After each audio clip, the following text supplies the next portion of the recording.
So Yapaligina, hello and welcome to another session of Nick. I'd like to begin by remembering that today and every day that we're in footsteps millennia old, may we acknowledge the original custodians of these lands and waters, the Larrakia peoples, whose cultures and customs have nurtured and continue to nurture this land since men and women awoke from the great dream. We honour the presence of these ancestors who reside in the imagination of this land and whose irrepressible spirituality flows through all creation. I would also like to extend this respect to our Aboriginal and Torres Strait Islander brothers and sisters here today and acknowledge that each of you are children of leaders, of peoples, who fought back and resisted the violent invasion of land. You are proof that our ancestors were successful in saving our people and our culture.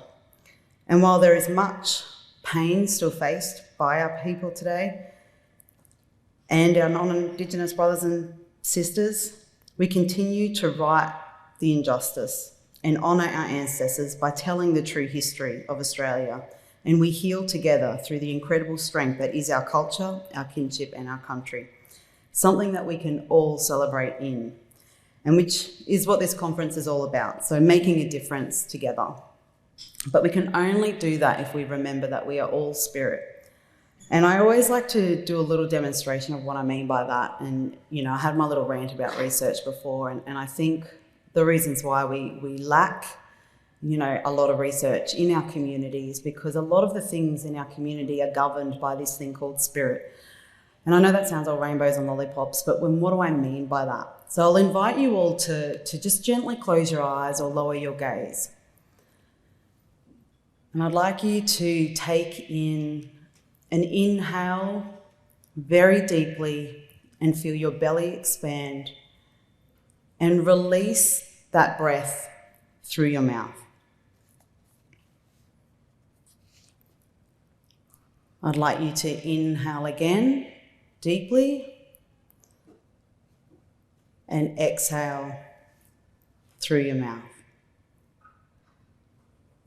Keeping your eyes closed, I want you to observe the next thought that comes into your mind. Now, the chances are that next thought, there was a space before that thought came into your mind. If we are our thoughts, what is observing that? What is observing the mind? In our community, we call that Muyini, or it's spirit. Might be Allah, might be Holy Spirit, might be Tom Cruise. I don't know, whatever's your jam. But this is what we refer to as spirit. And from this space, from this deep knowing, the FASD Indigenous framework that I'm going to talk to you about today was developed. But before I get into that, I want to talk about what is FASD, what is fetal alcohol spectrum disorder, particularly for those that might not know. Does anyone know what FASD is? Does anyone work in fetal alcohol spectrum disorder? Awesome, there's some groupies in the house. So for those that do not know, FASD, or fetal alcohol spectrum disorder, it's a diagnostic term, and it's used to describe the lifelong impacts both on the brain and the body that an individual can experience when they're exposed to alcohol while they're in the belly and their mum's pregnant with them. Now, many people believe that because FASD has that word fetal in the title, that it must be something that only impacts infants. And if you're seemingly born healthy with good AGPAS scores and not diagnosed with FASD at that point when you're born, then perhaps there's been no impact of prenatal alcohol exposure, when in fact it's quite rare to be diagnosed with FASD at birth. Most diagnoses, if you're lucky to have access to diagnosis, is typically around 8 or 9 years of age, because that's typically when the learning behaviours and other behaviours in cognition become apparent. Now, one of the challenges with FASD is that the physical facial features that everyone typically knows and associates with FASD is also quite rare. So you're more likely not to have physical facial features. And because of this, a lot of FASD goes unrecognised, unsupported, and that's where we have a huge huge amounts of people living with FASD that might and probably do not know that they have got FASD. And as you can see by this graph or illustration up on the slide, a bub is particularly sensitive to teratogens, and a teratogen is a substance known to cause birth defects, and alcohol is a known teratogen. It affects across a lifespan in pregnancy, but particularly so in the first half pregnancy when women might not even know that they're pregnant, and particularly in that first 3 to 4 weeks when the central nervous system is being developed. So the nervous system is responsible for our response to stress. So if a bub is exposed to alcohol during that time, alcohol has no issue in crossing into cells. So it crosses the placenta and is absorbed by that central nervous system, which then of course impacts on a person's ability to respond to stress when they're born. And I want to highlight also, I suppose, the range of factors that affect. So we know that how much is consumed, when is consumed, impact on whether and where people with FASD get impacted, but other things like nutrition levels, social conditions, body fat and stress can influence how alcohol passes that placenta and impacts on bub, which means the outcomes of prenatal alcohol spectrum disorder, or prenatal alcohol exposure, they're as abundant as they are varied. And FASD is just one possible outcome. There are many other things that can be impacted on bub other than FASD as well. And I want to just highlight on this slide that this is where the inequity for our people and the injustice begins. Colonisation, it scarred many of our people with cycles of poverty, intergenerational trauma, and of course poor access to employment, education, good nutrition, etc. And then on top of that, we also have the ongoing and systemic stresses of racism and sorry business. So even though we know that non-Indigenous women are more likely to drink alcohol during pregnancy than our women, and in fact, the higher your education and income is, the more likely you are to drink, our research says. Aboriginal pregnant women have a much higher risk of FASD if alcohol is consumed because of history and the ongoing legacies of colonisation, including the inequities that we face. And we also need to remember that alcohol was used as currency for our people. So we have a lot, we were paid in alcohol, so it became our right, our freedom. But of course, it also and predominantly became a way to soothe our traumas, our pain, and any sickness, that we could not escape. And the alcohol industry has known this and has capitalised on it since, because there is much to profit from trauma. So I'd also like to highlight this slide where research, shows that even though alcohol is one of the most acceptable and accessible drugs in this country, it has the most consequences if consumed during pregnancy, even when compared to things like ice or yandy. And this is not an argument to have ice or yandy during pregnancy, but more to highlight that it's the harmful role that alcohol has in this country and how it manages to disguise itself in all societies that make up Australia. And unfortunately, the effects of FASD and the outcomes and pathways of unsupported FASD in non-Indigenous communities often looks like misdiagnosis of things like ADHD or autism. But for our people that have a history of that colonisation and oppression, as well as ongoing systemic racism, if we go undiagnosed or unrecognised with FASD, we're more likely to grow up in child protection where more trauma occurs, be homeless, commit suicide, have a substance dependency, or end up in justice. And I'm sure I do not need to bring up the statistics around this. But I do need to highlight that FASD is by no means an Aboriginal problem. And it's not an Aboriginal issue. It's just better disguised in non-Indigenous populations, and we are more likely to have, but our people are more likely to have escalated pathways to the worst possible outcomes because of all those intergenerational and current experiences of trauma, entrenched racism, poverty, and the lack of access that comes with all of that. But this doesn't have to be our pathway. It doesn't have to be the pathway for anyone with FASD.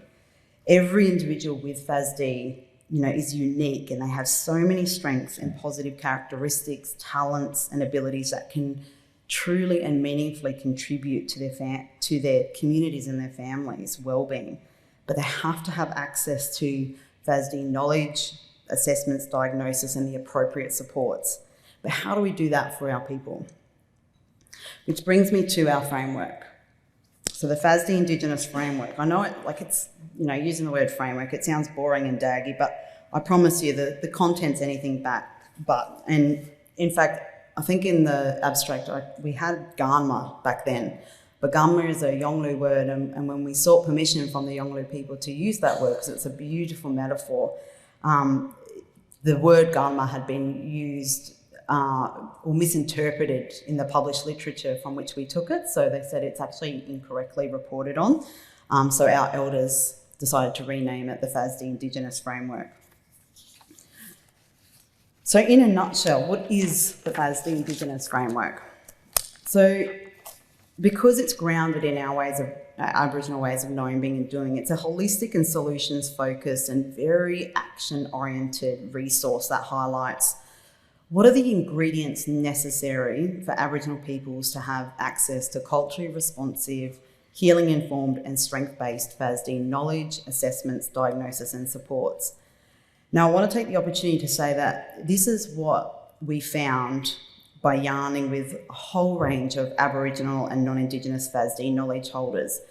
But the we does not represent all the Aboriginal mobs out there and the non-Indigenous contexts and workplaces that are also out there. And we completely and utterly respect that. And as you can see up here, there's not even an Aboriginal person from the Northern Territory. There was no voice available at the time, nor from the Torres Straits. We did try, but it just at the time that this was developed, no one was available. But we do hope that the next iteration will include more Aboriginal voices using the principles from this to build on it. You'll also notice, the number of Aboriginal voices compared to non-Indigenous voices on this. And this was a very conscious and deliberate decision that we made because we needed to privilege and prioritise our voice. And that was also needed because we needed to balance, that amount of Aboriginal voice was there to balance the power dynamics so that we could have knowledge sharing and an equal exchange. And that's even when most of the non-Indigenous people were working in Aboriginal settings. And Sarah, who's Māori and Indigenous herself to New Zealand. So let me emphasise that what we found here is not a magic bullet, to create world peace or anything like that, but it's a starting point. It is everything we know at this moment in time on the potential steps that we can take to bringing access and healing to those impacted by fetal alcohol spectrum disorder. And when I say culturally responsive, so what do I mean by culturally responsive? I mean, I know there's a lot of words out there like cultural security and competency, etc. We chose cultural responsive framework from the Indigenous Allied Health Australia's framework, and I know it's another bloody framework underpinning this framework, but anyway, that's another rant. But what's important to emphasise is that everything we use to inform the work that we did is based on Aboriginal models or frameworks that were made by our mob for our mob, and had an emphasis on the doing. So it was the practical application, because we have found that when we look at the literature or when we look at the evidence, which I've had my rant about what evidence is, there's very little, there's a lot describing issues, but there's very little on the how. How do we practice this? How do we apply this knowledge? And so you'll see as we go through this, how we've privileged and prioritised Aboriginal voices and essentially our ways of knowing, being and doing. And cultural responsiveness itself has cultural safety at its core, but it goes so much further than that. It goes into individual, organisational and system action and accountability. And to me, that's that accountability and that doing, that's the guts of change, a real focus on what can be done. So in that way, it's innately transformative, and it incorporates, as you can see up here, knowledge, so the knowing, self-knowledge and behaviour, the being, and action, the doing. And it's about the approaches we take in engaging with people and how we act to embed what we learn in practice. And this requires genuine dialogue or yarns to improve practice and health outcomes. And that's the tricky bit, right?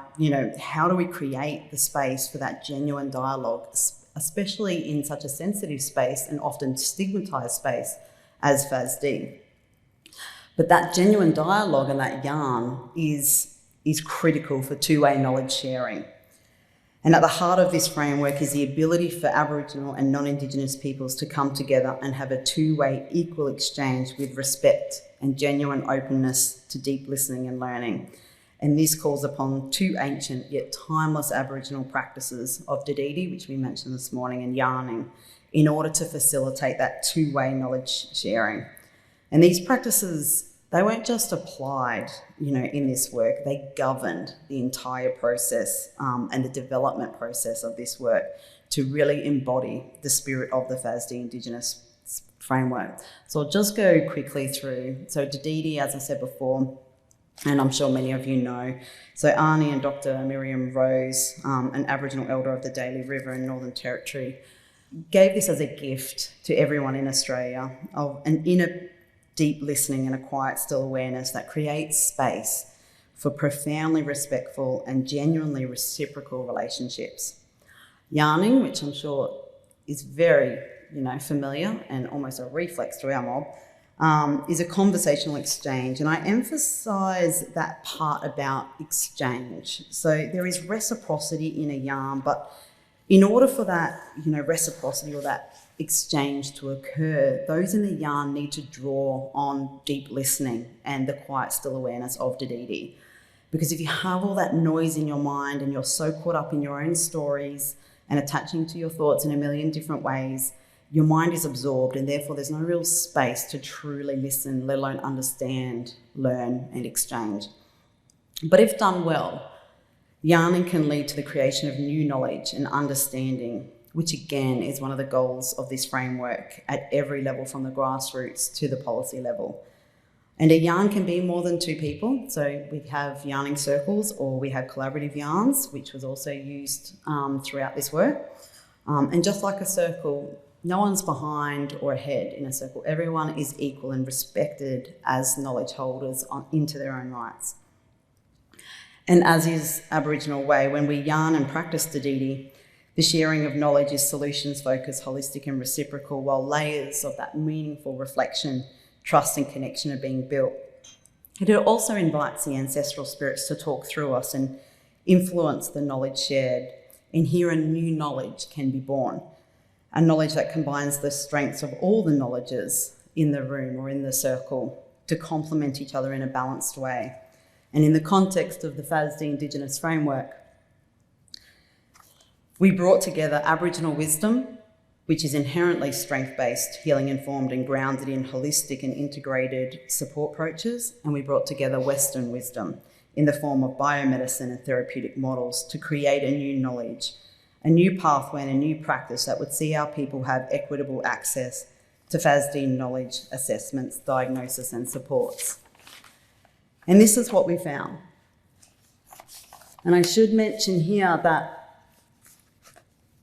while I'm up here presenting in the beautiful colours, it's really important that I emphasise that this is not my knowledge, nor is it new knowledge. This was a combined knowledge of everyone that was involved in the yarning groups, as well as all those that have trailblazed before. I wouldn't be standing up here today if it wasn't for Arnie Lorien Hayes, June Oscar, Emily Carter, and Arnie Jan Hamel, which is always hard for me to say because we lost her 2 years ago. But she definitely influenced the yarns from the dreaming, especially the rat bag parts. So this is what we found. On the left are the shifts that clinicians need to make in their knowing, being and doing to facilitate our access. And also, as equally as important, is our people's role in this access. So Aboriginal communities on the right also need to unfold changes at a grassroots level in their knowing, being and doing in order to access FASD knowledge, assessments, diagnosis and supports. So it requires all of us together in solidarity to create this equity. Now, naturally, most of the barriers and most of the shifts that we experience as Aboriginal people sit with the colonial Western system and those trained within it. So we'll start here today. So what do clinicians need to know, be and do to deliver healing-informed, strength-based and culturally responsive assessments to our people? So these are the two particles in the knowing section. And in terms of knowing, of course, we must start at the truth of how we got here today. This is the most important and critical step in knowing. You cannot hope to connect with our people in a genuinely safe and truly respectful way unless you are coming from a place of truth.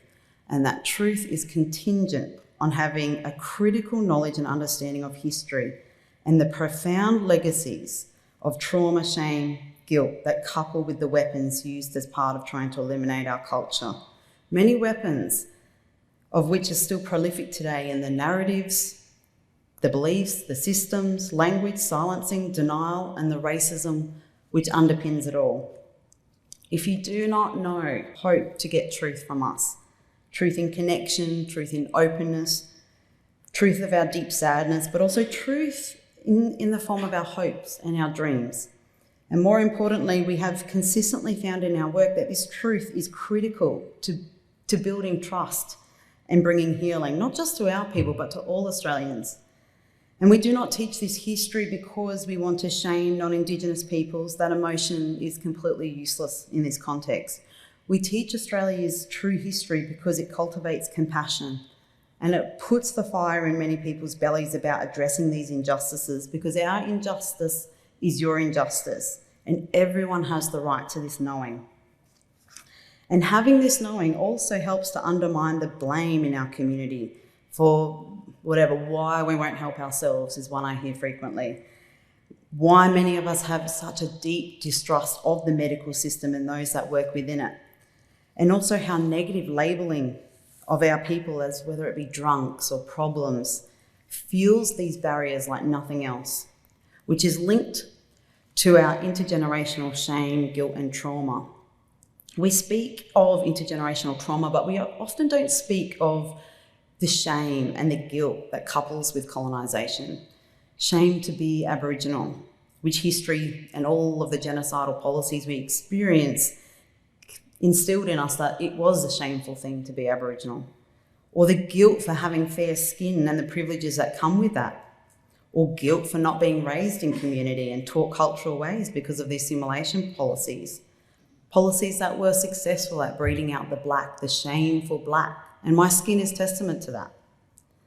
And this is in addition to the deeply insidious intergenerational trauma which impacts every aspect of our knowing, being and doing. And when providing any service to our people, it is critical to understand how trauma has passed from one generation to the next and how that trauma has changed the circuitry in our brains. It makes us more developmentally vulnerable to certain neurodevelopmental conditions. The impact of passing down trauma translates into our automatic nervous systems. So already we are being wired to detect danger, threats. And as most of you know, that sets many people up for hormonal imbalances, whether it be the endocrine system that's responsible in diabetes, dopamine and serotonin imbalances, which cultivates anxieties and depression, and a myriad of other disorders. And that's just from being born. That's just our people being born. So we haven't even begun the experiences of life as an Aboriginal person yet. So if clinicians have an Aboriginal person or an Aboriginal child presenting, it's really important to understand that you might be looking at challenging behaviours due to trauma, genetics, prenatal issues, childhood illness or injury, not necessarily prenatal alcohol exposure. But this comes back to understanding those negative labels and stereotypes that sit beneath society's layers unquestioned. And finally, we need to know the legacies of colonisation to build an understanding of why it is so critically important to have a strength-based approach and how that approach has been shown to reduce stigma, cultivate hope, and promote healing. And speaking of our strengths, as I said before, Aboriginal culture is inherently strength-based. So the second knowing is around teaching that. It's around developing non-Indigenous understanding around how strong and how sacred our culture is, and that it's something everyone can be proud of. And if our culture is the heart of our people, then respect and reciprocity is the heart that keeps it beating, which is why we always acknowledge country, ancestors, the elders of yesterday, today, and tomorrow. That is one of the many ways in which we show respect. And respect is fundamental to our beings, and usually for our people, usually it's as automatic as blinking, which is why it's so important to any engagement with our people. And understanding our ways of knowing, being, and doing builds respect for and pride in the oldest culture in the world. And leaning into that ancient wisdom of Aboriginal culture not only challenges unconscious and conscious stereotypes, but it offers an opportunity to benefit all Australians. So if we can develop your knowing and pride in how beautiful, strong, and transcendent Aboriginal culture is, then we have an opportunity to build the capacity of non-Indigenous clinicians to hold this deep respect and appreciation for non-Western ways of knowing, being, and doing. A respect that will bring a new knowledge and reciprocity to clinicians alike. So one example of our perspective is this fabric of wellbeing model, and this model was developed by Gail Garvey and her team, and it went to, the work involved a gazillion Aboriginal and Torres Strait Islander, that's probably not the correct statistic, but a lot of Aboriginal and Torres Strait Islander peoples from all walks of life and across all of Australia. And we asked them, what is important to you? What is important to your wellbeing, and why is it important? And by privileging our voice and writing in the language of our people, from their understanding, from their experiences, from their values, a new model of wellbeing was developed by our mob for our mob. And what was found strikingly consistent was that the importance of all parts of life was not just the impact on the individual Aboriginal person, but on the collective context and connections, which is why you see the interwoven areas here for our individual, which show that for our individual wellbeing to be strong, the critical parts of life that impact on family, community, and culture also needs to be positive and supportive of the collective. But it also goes further to the importance of the relationship between these threads, and the importance of having connectedness is interwoven into one's identity. But how we define all of these threads and what that connectedness looks like differs for every single Aboriginal and Torres Strait Islander person. And if you have a look at this map here, which I'm sure many of you have seen numerous times before, we have so many Aboriginal language groups, and each community on that map and beyond varies not only according to geographic location, environment, resources, but to each having their own unique cultural practices, histories, languages, beliefs, knowledge, and kinship systems. Even within these communities, there is significant variability and nuances within families and the songlines that are handed down. And then, of course, if we add our Torres Strait Islander brothers and sisters, they may as well be in a completely different country because they are a completely different culture altogether. And I can certainly not speak on behalf of those mob any more than I can speak on behalf of a Japanese person. So it's important that non-Indigenous know our diversity and that we cannot be homogenised into a neat cultural box, and doing so can most definitely create harmful stereotypes. So while we know that culture, community, and kinship and family are important to us and are interwoven with all the threads of identity, our family and kinship, centre around those threads of well-being, around our belonging and connection. But only the Aboriginal and Torres Strait Islander person sitting in front of you can tell you what their family is, who their family is, what culture means to them, because that is going to be different for everyone, even those within the same family.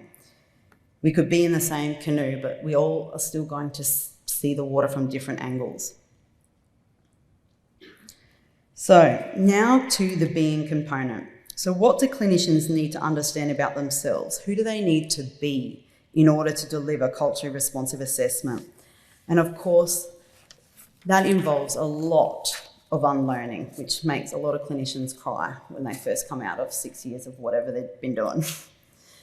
Before you enter a room with our people, there is a lot of critical reflection to unpack the unconscious bias in order to enter assessments with this clean slate.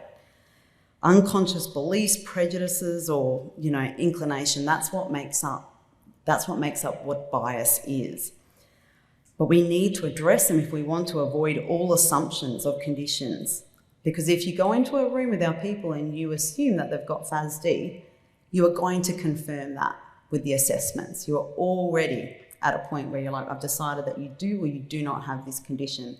And then you will filter information.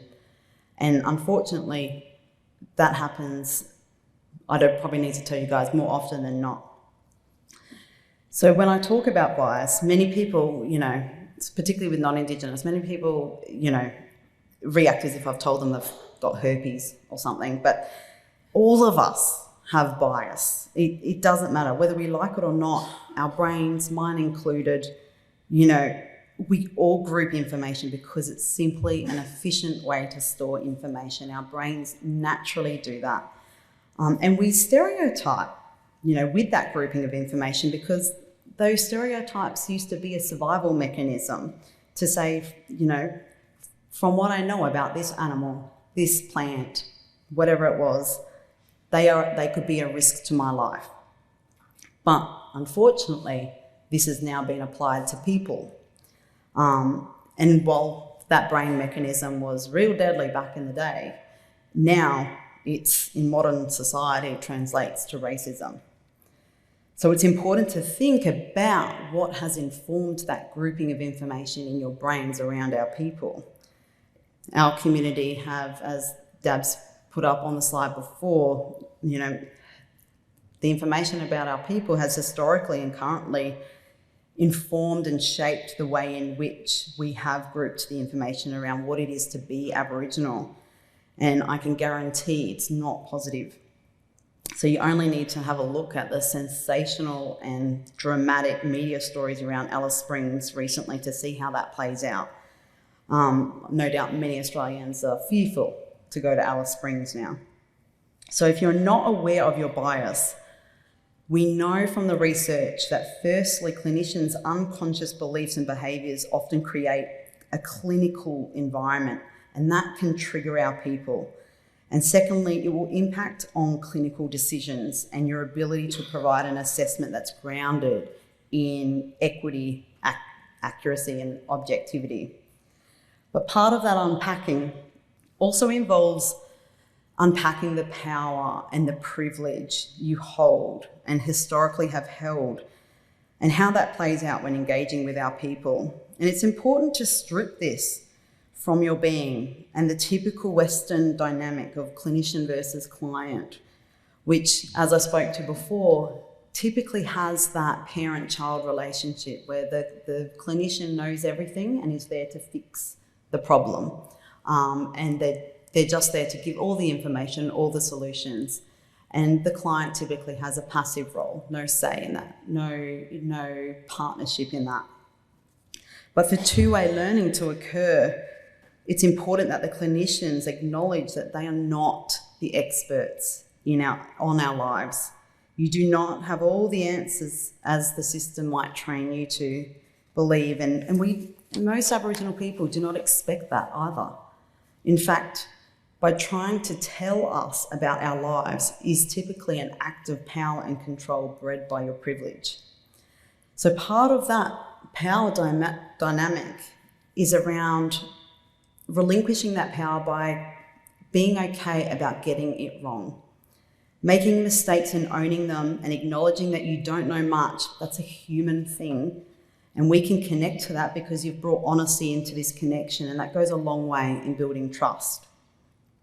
This allows the goal to shift from an outcome-based assessment and diagnosis to the quality of the connection and the level of trust built with the family. And finally, reorienting your habits in practice So the non-Indigenous measures and tools that clinicians typically use to make sense of the world are not always, or very rarely, in fact, appropriate for our community because they, as you probably know, are made and validated on middle-class European people.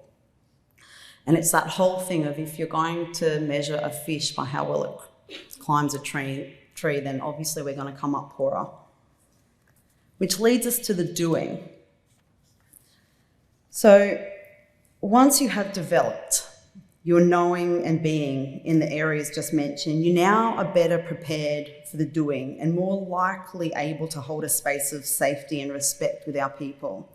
And you will know intrinsically, after that knowing and being, why building trust is so important and should be at the heart on everyone's practice. Without that as your goal, everything else is completely redundant. Not even the shiniest of resources or the comfiest of officers with the loveliest of personalities will matter if you've not invested in building trust with us. And this is just as important with Aboriginal clinicians and researchers too. But the difference, in our community is that we have these things embedded in our cultural protocol. So most of our people do the following very organically. So in that way, it can be easier for our people to be building this trust. And we also know the truth about history, so we don't have that obstacle to overcome in terms of establishing trust. So each of these particles that I speak of here around the doing will add accumulatively to building trust, but we recognise that they won't all be realistic, in embedding in everyone's practice all the time. So all that we speak about today, this doing is about what components can you embed in practice to make the most difference with the time and resources that you have. So where should it begin? The yarn. So the rest of advice on creating culturally safe dialogue is really contingent on this essential truth. The ability for non-Indigenous peoples to have a two-way, equal and genuine exchange with respect and an openness to deep listening and learning. The yarn came up in every collaboration, every yarn that we had for this framework. And it is the number one piece of advice to non-Indigenous clinicians from our people. Throughout this process, the continuing of, supporting clinicians to find shared ground through showing the interest in the other person's life in a partnership is where we can combine knowledges. And it's also a form of healing-informed communication. And what do I mean by that? This is something that I'm quite passionate about in particular. I know we talk a lot about trauma-informed, but it's not enough to be just trauma-informed and not to trigger our people. We need to raise the bar. True reconciliation and reciprocity sits in that spirit of healing. And many clinicians that come into this space are in fact healers. They might call themselves social workers, support coordinators, psychologists, etc., but they've dedicated their roles or their purpose to healing something. And there is an opportunity every time you engage with our people to bring a layer of that healing through their practice. And we have found that part of bringing healing involves somehow acknowledging history in their conversation with our people. So our research also consistently found that this was critical to building trust with our people. But it does need to be genuine, not a tick a box in a trust checklist. Using plain language is also part of healing-informed communication that also shows respect. So it's important to remind everyone that English was introduced to this country. Our languages are often, according to our community, a reflection of country because country owns us, which is why there are so many dialects. She's the heart of our culture and all things radiate from her. And you will notice that the land doesn't talk in letters, which is why you've never seen us record things in anything but pictures, art, weaves or shells for our community. So when you use visuals and speak plainly, you show respect for our cultural ways of knowing, being and doing. And also, and very importantly, if you use medical jargon with our people, you run the risk of triggering our shame. shame for not being educated or smart enough to understand you. And that is very belittling and highlights very clearly to the person sitting in front of you who has the power and control and who doesn't. And the final component of healing-informed communication is creating a space where the person or family in front of you is driving the conversation. Only they can highlight what culture means to them, and it's as unique as a fingerprint for each person. So this came up a lot in our yarns. How can you use healing-informed communication like a yarn to generate a space where the Aboriginal family in front of you or the Aboriginal person can feel safe to talk about their values, experiences, beliefs and preferences? And this then requires DD, so that deep listening and still awareness. So the essence of a yarn is that listening and that exchange, with each side being willing to give information and show genuine interest and connection. If you do not listen deeply, you will miss all the opportunities of that respectful connection, including what language is used, what's important to this family or person, what do they enjoy, what makes them feel strong. All of the things that you will need in order to accurately assess and translate information back. And often you will need to get comfortable with silences. For many of our people, it takes time to reflect and respond. But if you fill those silences with your voice, then you won't hear theirs. So this is really about clinicians being able to shift traditional clinical goals. So if you enter a room with a series of questions that you need answered in a time in which you need those answered in, you will not build trust. As an Aboriginal person being drilled with questions that you probably don't fully understand and not knowing how the answers may impact on your life, because past and current experiences know that it typically brings us nothing but pain and more trauma, it is the fastest way to erode trust in a culturally safe environment. And that's because you've cultivated an environment full of triggers and fear. Not even non-Indigenous people respond well to this style of questioning, but for Aboriginal peoples, we have very real and validated fears of answering questions and a series of questions like this because our babies could be taken away based on what we say. And that's because it still happens today. So reorienting your goals from an outcome-based to the quality of the relationship through yarning will go a long way in building trust.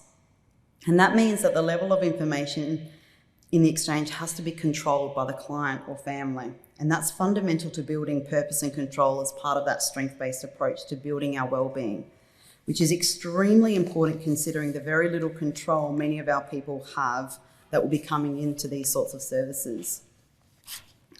And as many of you will know, storytelling is a very traditional and current form of knowledge sharing and respectful communication, and it's very healing. So yarning provides a safe space for our people to share their feelings, hopes, fears through storytelling. And there will be no lesson like the lesson you get from an Aboriginal person sitting in front of you and really listening to them.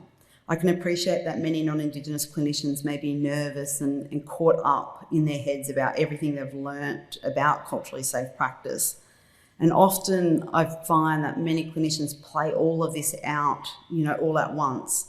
And it looks a bit like, should I look them in the eye? Should I not look them in the eye? Should I hug them, sing them, whatever? All of this circus of thoughts going on in their head really only serves to disconnect you because you lose the realness. And for us in many cultures, storytelling is a bridge to building that intimacy, that trust and connection.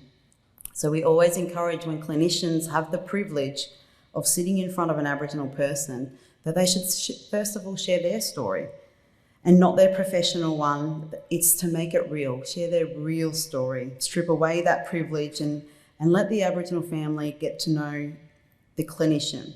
Where did they come from? Who's their family? Where do they live? What makes them them? So that they can find this shared ground. We all experience the human journey and have the same emotions, the same love of kin, and we will always have more in common than we ever will different, but we need that story. We need that story so that our people can place you in the world, read your heart so that we can understand and connect with you. Because for most of us, communication is so much more than what is spoken. And I can never emphasize that enough. So another component in building trust in the doing is having these family-centered sessions where appropriate. So it's not always going to be appropriate to have these given the context. So as you saw by the fabric of wellbeing model, our wellbeing and safety is often intrinsically tied to our family, where our belonging and connection, holistic health and culture and kinship are all interwoven. And because many of our communities function in accordance to the rhythms of our family or kinship, often it's more appropriate and safer, especially with children, but not always, to have these family-directed yarns where the family have control of the exchange. And this again reflects the purpose and control of the weave. So if it's more appropriate, the goal of the yarn and the assessment here should involve or should be focused on building the capacity and the connectedness of the whole family, whatever family means to the person with FASD.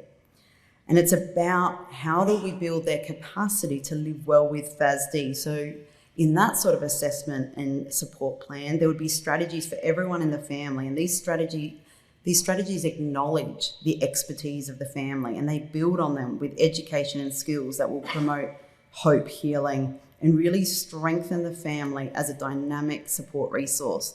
But again, this will not always be the case, and in instances where family are detrimental to the wellbeing of the child with FASD, then it's about understanding who makes up the support weave of the person living with FASD. How do we build their capacity and their connectedness?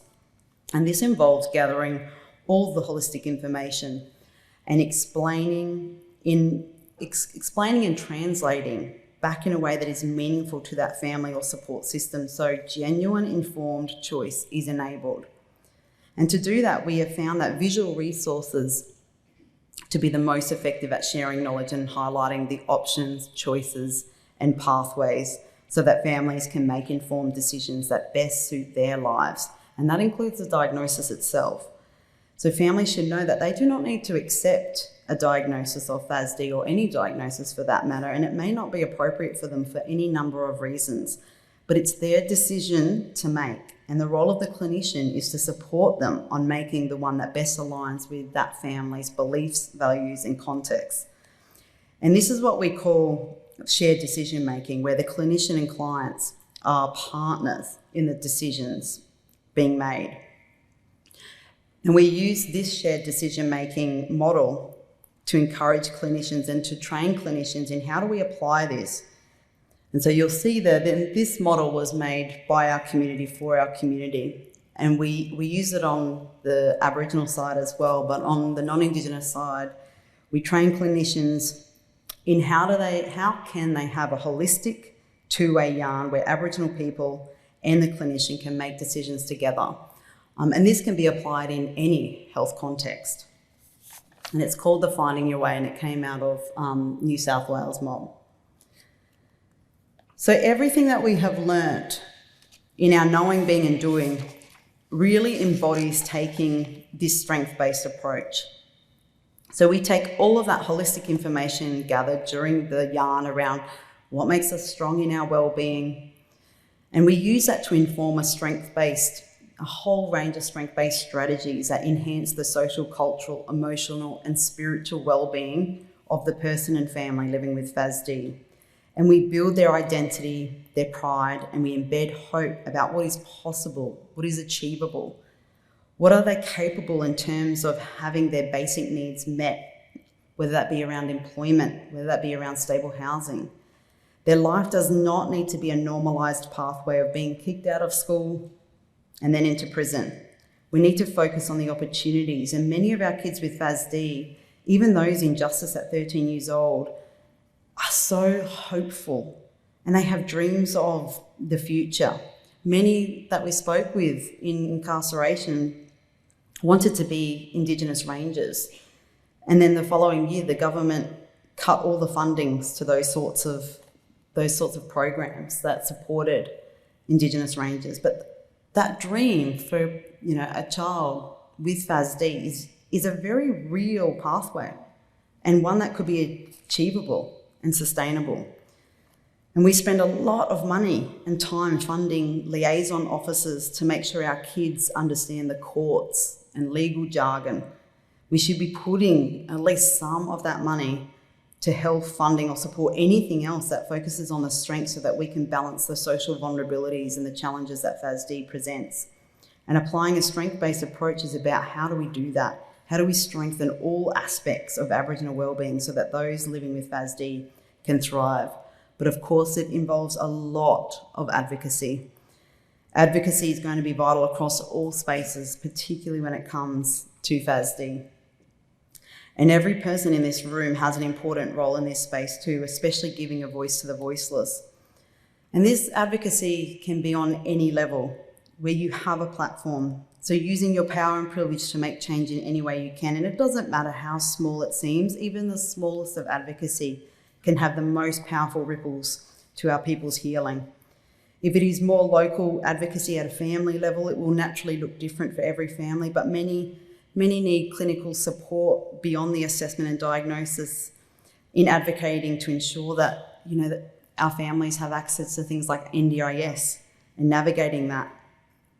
And because there are so many systems that are siloed, it can be really complex. So helping our families navigate those non-Indigenous systems, whether it be NDIS or Centrelink, can have a profound difference to not only our trust in you, but also to the quality of our life. It can literally change the trajectory of our people's lives from death to life. As this brother boy Michael Doyle said, for Aboriginal peoples, the escalation to child removal and justice is significantly sharper for non-Aboriginal peoples. And so when we have, in particular, non-Indigenous people advocating for us, I have got numerous anecdotes of people's being saved as a result of the smallest of advocacies. So this brings us to the other side.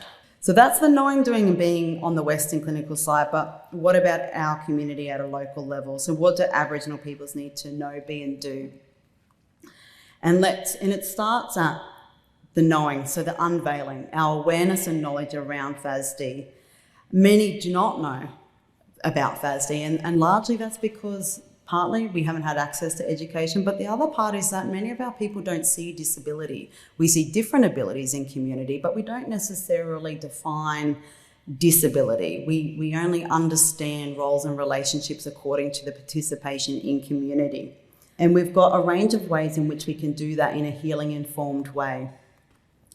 So story-based yarning, so using local stories, and experiences. So this all has to come from the grassroots. There are different narratives, there are different resources, there are different experiences, values in every single community.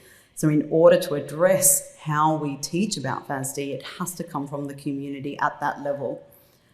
And that is all about understanding how do we translate knowledge to these communities in a way that they meaningfully understand and construct knowledge. Theatre-based education, where we use humour. This is something that I'm particularly passionate about. How do we use one of our strongest cultural strengths, humour? And I find this time and time again that even when we're talking about racism, our community often make jokes. And that is a coping strategy that is a huge, incredible strength in our resilience. And also teaching our community around how history has impacted on us. A lot of people don't have the privilege of understanding the role of history for our, and what that impact looks like for themselves. How do we support, through a wellbeing lens, the impacts that history has had to how they are today, so that they can generate and cultivate a compassionate response for their own lives, and also addressing internalised colonisation and reflecting on how coping behaviours might be playing out for them. Again, always using humour, which Robin Williams has done numerous times, understanding that we might be looking at different abilities, not necessarily disabilities, and that there is lots that the Western models can take from Aboriginal understandings of disability that could benefit the Western ways of knowing, being and doing. And all of that is to cultivate hope. If we do not have hope, we have nothing.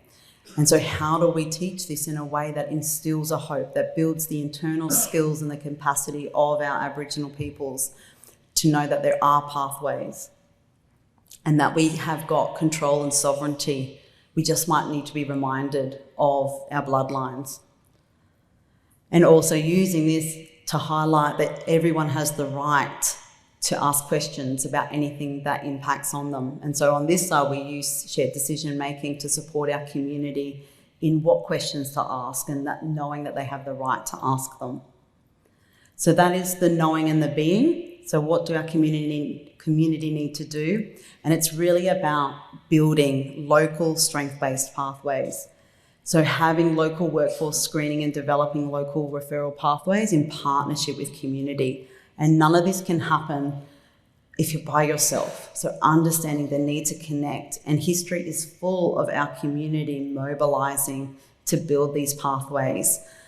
It's around how do we support their understanding around this, and that they have hope and that they can establish and mobilise with their local services to facilitate things like access to NDIS and getting the practical support, because without that practical support, many of our families will not get the kind of needs addressed to support someone well with FASD.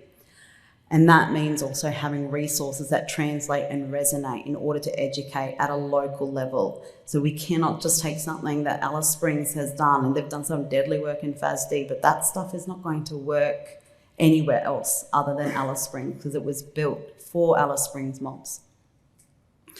And having these holistic relationship-based cultural care that promotes the health and wellbeing of families living with FASD. And we need solidarity and partnerships to do that, which of course requires advocacy again. So no matter what, across this entire space, advocacy is a key point, and I dare say in every field. So we found that one thing that really supports our kids with FASD is things that strengthen the cultural identity, whether that be teaching language, whether that be teaching weaving, whether that be doing dancing. All of these strengthen the well-being of our kids living with FASD, or anyone really that's in community. And our communities have got no shortage of these skills. How do we advocate to the NDIS to support businesses, to promote economic participation and bring in income to have these services of support for our kids living with FASD? And having these roadmaps, would an NDIS website into and onto its own for community control, for primary healthcare services, would that support? That would be up to the local community. So the local community still needs to roadmap all of this for what's going to work for that community, because the language is going to shift according to each community. And then having Aboriginal FASD liaison interpreters. So rather than having all of this investment into the courts, going back into a more preventative role around how can we have people in place to support navigating FASD pathways. So that is all of the FASD framework. We have got, so all of our deadly people there. I thought I also had a slide. We also have a paper that we've got a toolkit coming out that is to build the capacity of everyone. So that will be available hopefully at the end of the year. It looks real gammon at the moment, but we're really hoping that we'll get like 20K to pimp it up. So if anyone does have 20K in unmarked dollars, please come and see me. We also wrote a paper, but it's so long and there's no dragons in it, so it's very boring. I wouldn't read it if it wasn't that I had to. So, but it's freely accessible. But I'd encourage you to come up. I love to yarn. So if you have any questions about this, I've obviously had to run out of time. But if you're interested in, say, that nitty-gritty, like you're a super nerd, Kylie, and you're interested in the development and the stats and how we came up with this framework and all of the high rollers and knowledge holders that we spoke to form it, that's in the paper.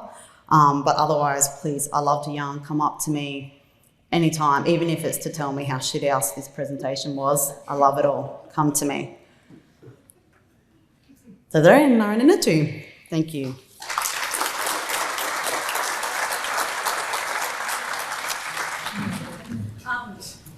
You talked about, I'm just thinking about tying together what you guys were talking about this morning and then what you've given us there, and check there's a lot we need to think about before we can come back to you on that. But I think the theme running through it all is about relationships based on trust.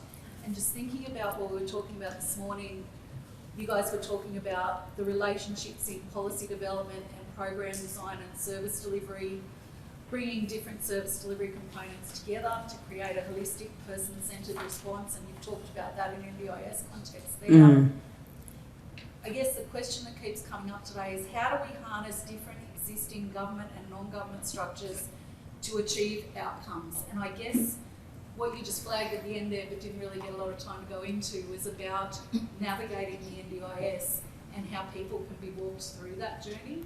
Do you want to share an anecdote about a good example that you've seen of someone being supported through advocacy to walk through that journey? So I'll go with Gidgee Healing. So the community had an unveiling of FASD, so that they recognised that FASD was an issue in their community. So they approached their Aboriginal Medical Service and they demanded that the Aboriginal Medical Service do something about FASD.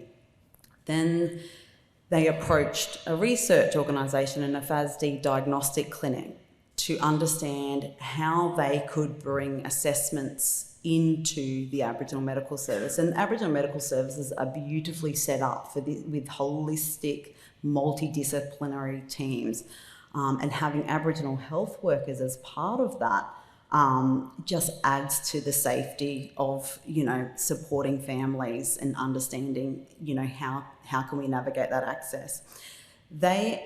So the researchers came in, so the non-Indigenous clinicians came in to their space and they listened and they had these yarns. And from those yarns, they developed their own pathways, their own language around FASD. And there were things like no mucking around pathway or, whatever it was to build these strength-based pathways. And they also came up with a FASD story, a dreaming story around FASD to support people's understanding of what does each pathway lead to and what are the outcomes of each pathway so that people could be supported to know which one to take. And then they also got NDIS support workers. They recruited into that, so they applied for funding. And so they were also part of that journey of how do they advocate to the NDIS to best support locally in Mount Isa, where Gidgee Healing is. How do they support families there around it? So it's multi-sectoral, but the key point is non-Indigenous people and Aboriginal people leading together. But in order for that to happen, for it to be this, I don't like using the word co-design because I feel like that's been flogged and abused, but it's the voices of the local community have to be prioritised and elevated. There always needs to be, the non-Indigenous people coming in with Western ways needs to be the back, like at the back of those conversations and fitting in with the local ways of knowing, being and doing. And that has worked really successfully for getting support, access to assessments and diagnosis for that Mount Isa community. But again, that's not going to work everywhere. Everything has to be contextualised, which is not always a fun funding model. Does that answer your question?